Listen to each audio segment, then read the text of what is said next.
வணக்கம் மக்களே, welcome back to HK mommy's lifestyle and vlogs. எல்லோரும் எப்படி இருக்கீங்க? நான் ரொம்ப சூப்பராக இருக்கேன். நீங்களும் ரொம்ப சூப்பராக இருப்பீங்க நம்புகிறேன். இந்த வீடியோவில் 1-2 சம்மர் ரெசிபீஸும் கூடவே என்னோடய ஹேக்கர் ரூட்டீனும் ஒன் டே விலாகும் தான் ஷேர் பண்ணியிருக்கிறேன். ஸோ வீடியோவை ஸ்கிப் பண்ணாமல் பாருங்கள். இந்த விலாக் உங்களுக்கு பிடிச்சிருந்துச்சா இல்லையான்னு மறக்காமல் எனக்கு கமெண்ட்டில் ஷேர் பண்ணுங்கள்.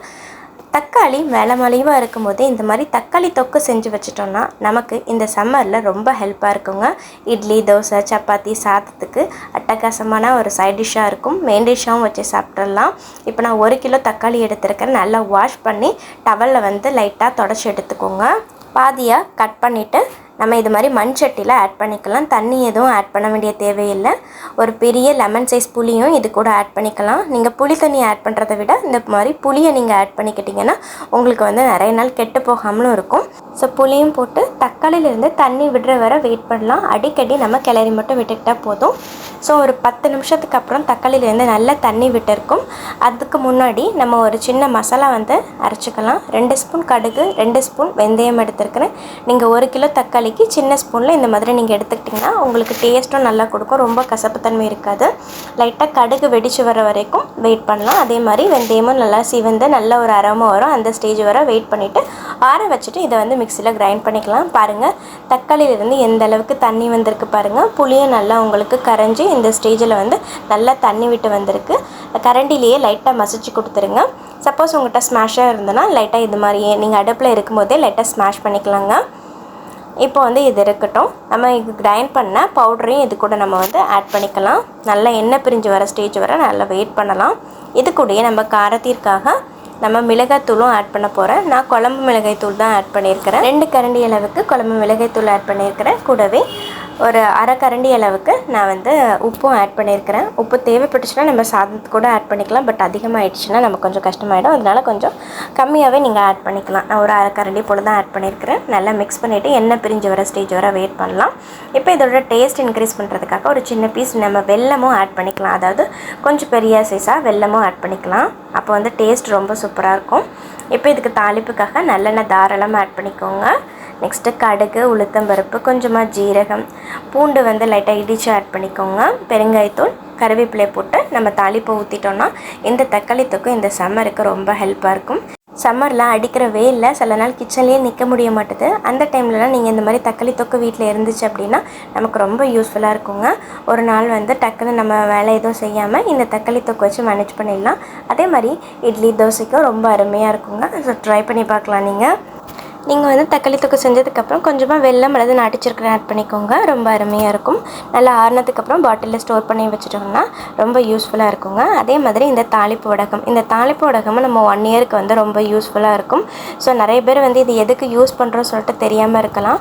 ஸோ அவங்களுக்காக நான் சொல்லிக்கிறேன். பிகினராக இருந்தீங்கன்னா உங்களுக்கு இது ரொம்ப யூஸ்ஃபுல்லாக இருக்கும். இந்த தாளிப்பு வடகம் நம்ம வீட்டில் இருக்கும்போது கூட்டு ரெசிபி, நெக்ஸ்ட்டு எதாவது சாம்பார் தாளிக்கும் போதோ அல்லது காரக்குழம்பு தாளிக்கும் போதோ இந்த நீங்கள் தாளிப்பு வடகத்தை நீங்கள் ஆட் பண்ணும்போது நல்லா ஃப்ளேவர் சூப்பராக இருக்கும். டேஸ்ட்டும் நல்லா இருக்குங்க. நான் இப்போ இதுக்கு 1 கிலோ சின்ன வெங்காயம் எடுத்துருக்கிறேன். நல்லா வாஷ் பண்ணி ட்ரை பண்ணிக்கலாம். நான் ட்ரை பண்ணாலும் எனக்கு கொஞ்சம் தண்ணி வந்து இருந்துச்சு. கொரகொரப்பாக கிரைண்ட் பண்ணிக்கிறேன். இது கூடவே 2 ஸ்பூன் உப்பு ஆட் பண்ணிக்கிறேன். மஞ்சள் தூளும் ஆட் பண்ணிக்கிட்டு நல்லா மிக்ஸ் பண்ணிக்கோங்க. மிக்ஸ் பண்ணிவிட்டு நல்லா வெயிலில் வந்து காய வச்சுருங்க. இப்போ நீங்கள் மார்னிங் காய வச்சிங்கன்னா ஈவினிங் வரை நல்லா காயட்டும். காஞ்சதுக்கப்புறம் இது கூட நம்ம வந்து பூண்டும் ஆட் பண்ணிக்கலாங்க. பூண்டும் நான் வந்து காலையிலேயே அதை வந்து காய வச்சுட்டேன். ஏன்னா வந்து நம்ம கிரைண்ட் பண்ணும்போது அந்த மறுபடியும் தண்ணி விட்டுடும்னு சொல்லிட்டு நான் காலையிலேயே வெங்காயம் காய வைக்கும் போதே அதையும் சேர்த்தே நான் காய வச்சுட்டேன். ஸோ அந்த பூண்டையும் லைட்டாக இது மாதிரி கொரகொரப்பாக கிரைண்ட் பண்ணிவிட்டு ஆட் பண்ணிக்கலாம். கைப்பிடி நிறைய கறி லீவ்ஸ் ஆட் பண்ணிக்கலாம். லைட்டாக கிள்ளி ஆட் பண்ணிக்கோங்க. கூடவே இது கூட 2 ஸ்பூன் உளுத்தம்பருப்பு, 2 ஸ்பூன் கடுகு, 1 ஸ்பூன் ஜீரகம், நெக்ஸ்ட் 1 ஸ்பூன் சோம்பு, கொஞ்சமாக வெந்தயமும் ஆட் பண்ணிவிட்டு நல்லா மிக்ஸ் பண்ணிக்கோங்க. மசாலாவோட எல்லாமே சேர்த்து கூடவே இது கூட வந்து நம்ம விளக்கெண்ணெய் தான் ஆட் பண்ணிக்க போகிறோம். நல்லா மிக்ஸிங் கொடுத்துக்கோங்க. விளக்கெண்ணெய் கொஞ்சம் தாராளமாக ஆட் பண்ணும்போது கெட்டு போகாமல் இருக்கும். நல்லா மிக்ஸ் பண்ணிவிட்டு இதை வந்து இது மாதிரி நீங்கள் க்ளோஸ் பண்ணிவிட்டு நைட் ஃபுல்லாக ஊற வச்சுருங்க. மசாலா கூட எல்லாமே நல்லா கோட்டாகி எல்லாமே நல்லா எல்லா பொருட்களும் சேர்ந்து நல்லா கோட்டாகி உங்களுக்கு கிடச்சிருக்கும். இந்த ஸ்டேஜில் நீங்கள் வந்து மார்னிங் வந்து எடுத்து நல்லா உருண்டை பிடிச்சி காய வச்சுக்கலாம். இந்த உருண்டைகளை 4 நாள் வெயிலில் போட்டு நீங்கள் காய வைக்கணும். ஒவ்வொரு நாளும் அதை வந்து நல்லா பிரித்து மறுபடியும் நல்லா டைட்டாக பிடிச்சு நீங்கள் காய வைக்கணும். அப்போ தான் உங்களுக்கு கெட்டு போகாமல் இருக்கும். நம்ம போட்டிருக்க உளுந்து எல்லாமே கிறிஸ்பியாக ஆகிற வரைக்கும் நீங்கள் காய வைக்கணும். ஸோ ஒரு நாள் ஒரு 4 டேஸ் வந்து உங்களுக்கு இந்த வெயிலில் அடிக்கிற வெயிலில் 4 டேஸ் நீங்கள் வச்சா போதும். இதை வந்து நீங்கள் இந்த சம்மர் ஃபுல்லாகவும் நீங்கள் வந்து யூஸ் பண்ணிக்கலாம். கூடவே வருஷம் ஃபுல்லாகவும் உங்களுக்கு ஹெல்ப்பாக இருக்கும். ஏன்னா நம்ம முழு தாளிப்பு வடகத்தையும் அந்த ஒரு பெரிய உருண்டையை நம்ம வந்து போட்டுக்க மாட்டோம். ஏதாவது சாப்பாட்டில் நம்ம தாளிக்கும் போது ஒரு சின்ன பீஸ் கிள்ளி தான் போட்டுப்போம். அதனால தாராளமாக உங்களுக்கு 1 இயர் வேறு யூஸ் பண்ணிக்கலாங்க. ஸோ நீங்கள் தாளிப்போடங்கள்லாம் செஞ்சு பார்த்தது இல்லைன்னா கண்டிப்பாக நீங்கள் ட்ரை பண்ணி பாருங்கள், ரொம்ப சூப்பராக இருக்கும். ஸோ இதெல்லாம் 1-2 நாள் தான் பாருங்கள். உள்ளே வந்து லைட்டாக அந்த மாய்ஸ்சர் இருக்குது. ஸோ அந்த மாதிரி இருந்தால் நமக்கு கெட்டு போயிடும். தண்ணி இருக்கனால லைட்டாக கெட்டு போயிடும். அதனால் வந்து ஒரு 4 நாள் இது மாதிரி நல்லா பிரித்து விட்டு நல்லா மறுபடியும் டைட்டாக பிடிச்சிக்கோங்க. 4வது நாள் 5வது நாள்லாம் உங்களுக்கு நல்லா கிறிஸ்பியாக மாறி இருக்கும். உங்களுக்கு அதை டச் பண்ணும் போதே தெரியும். பாருங்கள், இது நீங்கள் பிரித்து பார்க்கும்போது உங்களுக்கு சூப்பராக இருக்கும். ஸோ இந்த ஸ்டேஜ் வரை நல்லா காய வச்சுட்டு நீங்கள் பாட்டிலில் ஸ்டோர் பண்ணி வச்சுக்கலாங்க. ஸோ கண்டிப்பாக இதையும் நீங்கள் ட்ரை பண்ணி பாருங்கள்.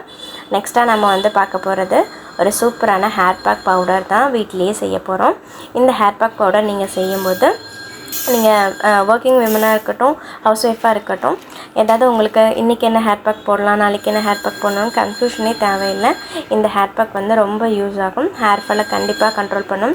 நான் யூஸ் பண்ணுற ஹேர் பேக் எல்லாமே எனக்கு ஹேர் ஃபாலை நல்லா ரெடியூஸ் பண்ணி கொடுத்துச்சுங்க. எனக்கு ஹேர் க்ரோத்தும் இருந்துச்சு. 35 இயர்ஸ் மேலே ஆனதுனால அந்த அளவுக்கு ரொம்ப அதிகமான ஹேர் க்ரோத் இல்லை.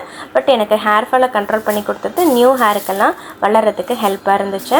இப்போ நான் இதுக்கு வந்து 2 ஸ்பூன் வந்து வெந்தயம் எடுத்துருக்கிறேன். 2 பவுலில் வந்து பச்சை பயிறு எடுத்துருக்கேன். நல்லா வெயிலில் காய வச்சுட்டு கூடவே நல்லா மருதாணி இலைகளும் நல்லா வாஷ் பண்ணி ட்ரை பண்ணியிருந்தேன். ஸோ அதையும் நான் வெயிலில் காய வச்சுக்கிறேன். எல்லாத்தையும் மிக்சியில் போட்டு அரைச்சி நல்லா ஜலிச்சு எடுத்து வச்சுக்கலாம். நம்ம ஜலிச்சு எடுக்கும்போது தலையில் போடும்போது ரொம்ப உங்களுக்கு கப்பிகள் இருக்காது. ஸோ நான் வந்து எப்போவுமே ஹேர் பேக்கை வந்து டைரெக்டாக அப்ளை பண்ணிடுவேன். ஏன்னா வந்து நிறைய பேர் வந்து ஃபில்டர் பண்ணிப்பாங்க. அந்த மாதிரி நான் பண்ண மாட்டேன். ஸோ சின்ன சின்ன கப்பிகள் தலையில் ஒட்டியே இருந்தாலும் நெக்ஸ்ட் டைம் வந்து நம்ம கோம் பண்ணும்போது அதுவும் நமக்கு ரிமூவ் ஆகிடும். நெக்ஸ்ட் டைம் வந்து நமக்கு தலை குளிக்கும் போதும் அதுவும் சேர்ந்து போயிடும். அதனால் வந்து ரொம்ப ஒன்றும் பிரச்சனை இருக்காது. பட் நீங்கள் வந்து நெக்ஸ்ட் டைம் ரொம்ப அதை வந்து கேர் பண்ணிக்காமல் விட்டுட்டிங்கன்னா கொஞ்சம் டேண்ட்ரஃப் வர சான்ஸ் இருக்குது. அதனால் உங்களுக்கு இல்லை நீங்கள் ஃபில்டர் பண்ணிக்கணும் அப்படின்னு ஆசைப்பட்டிங்கன்னா நீங்கள் தாராளமாக ஃபில்டர் பண்ணிக்கலாம். ஸோ நான் இதை வந்து இந்த பவுடரை வந்து லைட்டாக ஃபில்டர் பண்ணி எடுத்து வச்சுக்கிறேன். ஸோ இந்த பவுடர் நம்ம இருக்கும்போது இந்த ஹேர் பேக் பவுடர் கூட நீங்கள் முட்டை ஆட் பண்ணிக்கலாம், சாதம் வடித்து தண்ணி ஆட் பண்ணிக்கலாம், தயிர் ஆட் பண்ணிக்கலாம். நீங்கள் வந்து இதை நான் ஹேரில் அப்ளை பண்ணிவிட்டு வரலாம். ஸோ நான் இந்த ஹேர் பேக் கூட ஒவ்வொரு பொருட்களையும் ஆட் பண்ணி நான் ஹேருக்கு வந்து யூஸ் பண்ணிப்பேங்க. ஸோ அதெல்லாம் கம்மிங் வீடியோஸில் நான் உங்களோட நான் வந்து ஷேர் பண்ணுறேன். இன்றைக்கி நான் எப்படி யூஸ் பண்ணேன்னா 1 கப் தண்ணி எடுத்துக்கிட்டேன். நல்லா பாயில் ஆகும்போது 1 ஸ்பூன் டீ பவுடர் எடுத்துக்கிட்டேங்க. ஸோ நல்லா கொதிக்கட்டும். இது கூடவே 4-5 கிராம்பு எடுத்துக்கலாம். நெக்ஸ்ட்டு 1 ஸ்பூன் கரிஞ்சீரகம், 1 ஸ்பூன் வெந்தயமும் ஆட் பண்ணிக்கலாம். நல்லா கொதித்து வரும்போது இது கூட கொஞ்சம் கரி லீவ்ஸும் ஆட் பண்ணிக்கலாம். 10 நிமிஷம் சிம்லேயே வச்சு கொதிக்க விட்டுடுங்க. ஸோ அந்த டீ டிகாஷன்ஸ் எல்லாமே நல்லா தண்ணியில் வந்து அப்சர்வ் ஆகிருக்கும். கூடவே நமக்கு கரி லீவ்ஸும் நல்லா சாஃப்டாக இருந்திருக்கும். இந்த ஸ்டேஜில் ஒரு 10 நிமிஷம் வந்து மூடிட்டு நல்லா ஆறுனதுக்கப்புறம் நம்ம ஹேர் பேக் கூட மிக்ஸ் பண்ணிக்கலாங்க. மிக்ஸ் பண்ணிவிட்டு 1 hour வந்து அப்படியே விட்டுடுங்க. ஸோ மருதாணி இலைகள் வந்து லைட்டாக உங்களுக்கு கலர் சேஞ்ச் ஆகி கிடைக்கும். ஸோ அந்த மாதிரி இருக்கும்போது உங்களுக்கு நல்லாயிருக்கும். ஹேர் வந்து ரொம்ப வந்து ஃபால் ஆகாது. கூடவே ரொம்ப ட்ரைனஸும் இருக்காது. ஸோ கண்டிப்பாக மருதாணி இலைகள்லாம் தலைக்கு நீங்கள் ஆட் பண்ணும்போது கூட வந்து அந்த சாஃப்ட் ஏஜென்ட் ஏதாவது நீங்கள் ஆட் பண்ணிவிட்டு 1 hour வந்து அந்த மருதாணி பேக்கை அப்படியே நீங்கள் விட்டுடுங்க. அதுக்கப்புறம் நம்ம வந்து ஹேருக்கு வந்து யூஸ் பண்ணிக்கலாம். ஸோ அதே மாதிரி தான் நான் இன்றைக்கும் இந்த டீ டிகாஷன் வந்து நான் மருதாணி பேக்கோட ஆட் பண்ணிவிட்டு 1 hour விட்டுட்டேன். ஸோ 1 hourக்கு அப்புறம் தான் நான் தலையில் வந்து ஆட் பண்ணிக்கிட்டேன். ஸோ நம்ம வீடியோவில் நிறைய hair care, skin care tips எல்லாமே வரும். நம்ம வீடியோ ஃபஸ்ட் டைம் பார்க்குறீங்கன்னா மறக்காமல் சேனலை சப்ஸ்கிரைப் பண்ணிக்கோங்க. நம்ம சேனலில் lifestyle vlogs, next motivational vlogs, parenting tips, next money saving tips, skin care, hair care எல்லாமான வீடியோவும் கண்டிப்பாக நான் அப்லோட் பண்ணுவேன். ஸோ வாரத்தில் வந்து 3 வீடியோஸ் வந்து அப்லோட் பண்ணலான்ட்டு இருக்கிறேன் நான். அதாவது Friday, Saturday, Sunday morning 10 o'clock வந்து என்னோடய வீடியோஸ் வரும். சப்போஸ் இல்லைனாலும் அதுக்கப்புறம் வந்து டெய்லி நான் கூட வந்து நான் அப்லோட் பண்ண ட்ரை பண்ணுறேன். ஏற்கனவே நமக்கு வந்து HK மம்மிஸ் கிச்சன் அப்படிங்கிற ஒரு சேனல் இருக்குது. நான் டெய்லி வீடியோஸ், குக்கிங் வீடியோஸ் தான் அப்லோட் பண்ணிட்டு இருந்தேன். பட் குக்கிங் வீடியோஸ் வந்து அந்தளவுக்கு ரீச் ஆகலை. ஏன்னா வந்து குக்கிங் சேனலே எக்கச்சக்கமாக இருக்கனால ஸோ குக்கிங் வீடியோஸ்லாம் அந்தளவுக்கு ரீச் ஆகாது அப்படின்னு தான் சொன்னாங்க. பட் நம்ம வந்து வீட்டில் டெய்லி அது பண்ணிட்டு தான் இருக்கோம். ஸோ அதை வந்து நம்ம ரன் பண்ணலான்னு சொல்லிட்டு தான் நான் ஸ்டார்ட் பண்ணது. பட் எனக்கு இப்போ மோர் தென் 1 year மேலே நான் அந்த சேனல் ரன் பண்ணிகிட்ருக்கேன். டெய்லியுமே நான் வீடியோஸ் போட்டுட்ருந்தேன். பட் 1 yearக்கு அப்புறம் வந்து என்னோடய 2000 வாட்ச் ஹவர்ஸும் கம்மியாகி 800க்கு ஆகிடுச்சு. ஸோ அதில் வந்து எனக்கு கொஞ்சம் ஹோப் வந்து கம்மியாகிடுச்சு. ஸோ அப்போ தான் என் ஃப்ரெண்ட்ஸ் எல்லாம் கொஞ்சம் சொன்னாங்க, vlog மாதிரி நீ ஷேர் பண்ணு அப்படின்னாங்க. ஸோ அதனால நான் வந்து vlog ஷேர் பண்ணுறேன். ஸோ இந்த மாதிரி vlog வந்து பார்க்க உங்களுக்கு பிடிக்குமா இல்லையான்னு மறக்காமல் கமெண்ட்டில் ஷேர் பண்ணுங்கள். நிறைய பேர் வந்து வீட்டில் இருந்தே நல்ல யூடியூப்பில் வந்து ஏர்ன் பண்ணிகிட்ருக்காங்க. ஸோ யூடியூப் வந்து விட்டு போகிற கண்டிஷனில் வந்து என் மைண்டு இல்லை. பட் நான் இன்னும் நிறைய நல்ல நல்ல கண்டென்ட் உங்களுக்கு கொடுக்குறேன். ஸோ மறக்காமல் நம்ம சேனலையும் சப்ஸ்கிரைப் பண்ணி வச்சுக்கோங்க.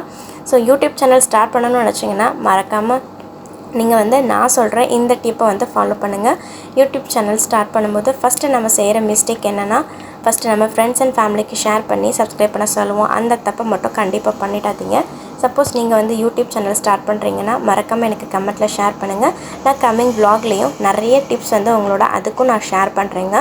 இப்போ நான் வந்து ஹேர் பேக்கோட அந்த டீ வாட்டரை வந்து நான் மிக்ஸ் பண்ணிக்கிட்டேன். கூடவே மீதி இருக்கிற டீ வாட்டரையும் நான் ஷாம்பு கூட டைலூட் பண்ணிக்கிட்டேன். ஸோ அதையும் நம்ம வந்து ஹேர் வாஷ் பண்ணிவிட்டு அந்த ஷாம்பு நம்ம அப்ளை பண்ணிக்கலாம்.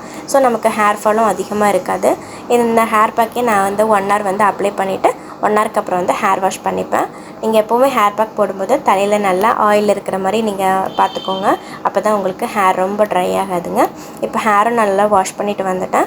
இப்போ வந்து லைட்டாக சீப்பு, அதாவது ஈரமாக இருக்கும்போது நீங்கள் வந்து தலையில் வந்து சீப்பு போடக்கூடாது. அப்பவும் உங்களுக்கு ஹேர் வந்து நல்லா உடைய சான்ஸ் இருக்குது. அதனால லைட்டாக தொடச்சிட்டு நீங்கள் வந்து லைட்டாக ஒரு நாட் மாதிரி போட்டுக்கலாம். இதுதான் என்னோடய கம்ஃபர்டபுளான ஹேர் ஸ்டைல். குளிச்சுட்டு வந்தோடனே தலையில் கோம் போட மாட்டேன். இந்த மாதிரி ஒரு சின்னதாக முடிவு மட்டும் போட்டுப்பேன். ஸோ இது வந்து ரொம்ப ஈஸியாகவே இருக்கும் எனக்கு. 35 வயசுக்கு மேலே எதுக்கு நீங்கள் ஸ்கின் கேர் ஹேர் கேர்லாம் பண்ணணும் அப்படின்னு சொல்லிட்டு நினைக்கலாம். பட் இது வந்து நமக்கு வந்து கண்டிப்பாக ஒரு ரிலாக்ஸேஷன் கொடுக்கும். வீட்டில் ஃபுல் டைம் ஏதாவது ஒரு ஒர்க் பண்ணிட்டு தான் இருப்போம். பட் நமக்குன்னு ஒரு டைம் வந்து ஸ்பெண்ட் பண்ணும்போது நமக்கு கொஞ்சம் ரிலாக்ஸ்டாக இருக்கும். கூடவே நம்மளை வந்து கேர் பண்ணிக்கிறதுக்கு கொஞ்சம் டைம் இருக்கும். டைமும் கண்டிப்பாக நம்ம எடுத்துக்கணும்னு தான் நான் சொல்லுவேன். ஸோ எந்த அளவுக்கு நான் ஸ்கின்னுக்கும் ஹேருக்கும் இம்பார்ட்டன்ட் கொடுக்குறேனோ அதே அளவுக்கு என்னோடய குழந்தைங்களுக்கும் ஹஸ்பண்டுக்கும் ஃபுட்டுலேயும் நான் வந்து கொஞ்சம் கேர் எடுத்துப்பேன். கொஞ்சம் இல்லைங்க, நிறையவே கேர் எடுத்துப்பேன்.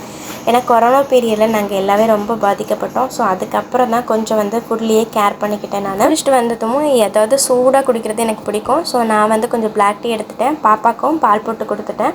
அவளும் வந்து பால் குடிச்சிட்டு வந்து தூங்கிட்டா. ஸோ அந்த டைமில் தான் நான் கொஞ்சம் எடிட்டிங் வேலை, நெக்ஸ்ட்டு ரெக்கார்டிங் வேலை எல்லாமே பார்ப்பேன். ஸோ அவள் பக்கத்தில் இருக்கும்போது கொஞ்சம் ஏதாவது பேசிகிட்டே இருப்பாள், சவுண்ட் ஏதாவது கேட்டுகிட்டே இருக்கும். ஸோ அந்த ரெக்கார்ட் பண்ணுறதுக்குலாம் கொஞ்சம் கஷ்டமாக இருக்கும். ஸோ அதனால் வந்து அவளை தூங்க வச்சுட்டு தான் அந்த வேலையை நான் பண்ணேன். ஸோ இப்போ வந்து ஒரு 3 மணி போல் ஆகிடுச்சு. பாப்பாவையும் எழுப்பிட்டு ஹிர்த்திக்கை வந்து ஸ்கூல்லேருந்து கூட்டிகிட்டு வரணும். ஹிர்த்திக்கு இன்றைக்கி தான் வந்து லாஸ்ட் டே ஸ்கூலு. ஸோ அவனுங்க சிபிஎஸ்சியில் படிக்கிறதுனால கொஞ்சம் எக்ஸாம் முடிச்சுட்டு ஒரு 10 days வந்து ஸ்கூல் இருக்கும். ஸோ 2nd grade வந்து கொஞ்சம் 10 days வந்து ஸ்கூல் இருந்துச்சு. இப்போ வந்து இன்னிலேருந்து ஹாலிடே வந்து ஸ்டார்ட் ஆகுது. ஸோ ரொம்ப வந்து அவனும் வந்து இந்த டே வந்து எப்போ வரும்னு சொல்லிட்டு வெயிட் பண்ணிகிட்டே இருந்தான். ஸோ இன்றைக்கி வந்து அவனுக்கு கொஞ்சம் ஸ்நாக்ஸும் வாங்கிட்டு அப்படியே அவனையும் கூட்டிகிட்டு வந்துடுவேன். ஹேரும் நல்லா காஞ்சிடுச்சு. லைட்டாக இது மாதிரி லைட்டாக பின்னல் போட்டுக்கிறேன். சின்ன வயசில் ஃப்ரெஞ்ச் ஃப்ரைட் பண்ணுறதுக்கு ரொம்ப பிடிக்கும். பட் இப்போ வந்து நானே பண்ணிக்கிறேன். ஸோ அது சரியாக வருதோ இல்லையோ ஏதோ மாதிரி கட்டிட்டு நான் ஸ்கூலுக்கு போயிடுவேன். ஸோ அந்தளவுக்கு வந்து ஹேர் எப்படி இருக்குது, கரெக்டாக நான் பின்னிருக்கேன்னா அந்தளவுக்கு அதை ஹேர் கேர் பண்ணிக்க மாட்டேன். ஸோ ஓகே, கொஞ்சம் பரவாயில்லாமல் தான் நானே ஃப்ரெஞ்ச் ஃப்ரைட் போட்டுப்பேன். ஸோ போட்டுட்டு அவனையும் போய் கூட்டிகிட்டு வந்துட்டேன். ஸோ ஈவினிங் போல் கொஞ்சம் மொட்டை மாடியிலேருந்து காஃபிலாம் குடிச்சிட்டு நெக்ஸ்ட்டு செடி எல்லாமே மார்னிங் வந்து நல்லா க்ளீன் பண்ணி விட்டுருந்தேன். அந்த இடத்துலலாம் ரொம்ப அதிகமாக மண் இருந்தது. அந்த இடத்துல நல்லா க்ளீன் பண்ணி விட்டுட்டு காய வச்சுருந்தேன். ஸோ ஈவினிங் போல் செடிங்கள் எல்லாமே எடுத்து வச்சுட்டு குழந்தைங்க கூட கொஞ்சம் விளையாண்டுட்டு ஸோ நெக்ஸ்ட்டு வேலையும் ஸ்டார்ட் பண்ணியாச்சு. கொஞ்சம் ஹிர்த்திக்கு வந்து ஸ்கூல்லேருந்து கூட்டிகிட்டு வரும்போது கொஞ்சம் பூவும் வாங்கிட்டு வந்திருந்தேன். வீட்லேயும் டெய்லியுமே செடியிலேருந்து 2-3 மல்லிகைப்பூ பூத்துரும். ஸோ அதை நான் பாப்பா சாமிக்கு என்றைக்காவது மாற்றி மாற்றி அந்த மாதிரி வச்சுப்போம். ஸோ இன்றைக்கும் ஒரு 3-4 பூ பூத்துருந்தது, அதையும் எடுத்துட்டேன். ஹிர்த்திக் வந்து கேமரா முன்னாடி கொஞ்சம் டான்ஸ் ஆடிட்டு இருந்தான். அப்போ தான் சொன்னேன், வீடியோவில் எல்லாருமே ஒன்றை தான் பார்ப்பாங்க அப்படின்னு சொன்னேன். அதுக்கப்புறம் ஐயோ அப்படின்னு சொல்லிட்டு ஓடிட்டான். ஸோ செடி எல்லாமே அரேஞ்ச் பண்ணிவிட்டு அப்புறம் வீட்டில் வந்து ஈவினிங்காட்ட விளக்கும் ஏற்றிட்டு அந்த டே வந்து கம்ப்ளீட் பண்ணியாச்சு. டின்னருக்காக ரெசிபிஸ் எல்லாமே நான் டெய்லி உங்களுக்கு ஷார்ட்ஸில் வந்து ஷேர் பண்ணுறேன். ஸோ நம்ம வீடியோஸ் வந்து உங்களுக்கு பிடிச்சிருந்துச்சின்னா மறக்காமல் சேனலை வந்து சப்ஸ்கிரைப் பண்ணுங்கள். இந்த vlog உங்களுக்கு பிடிச்சிருந்துச்சா இல்லையான்னு மறக்காமல் கமெண்ட்டில் ஷேர் பண்ணுங்கள். இன்னொரு சூப்பரான வீடியோவில் பார்க்கலாம். தேங்க்ஸ் ஃபார் வாட்சிங்.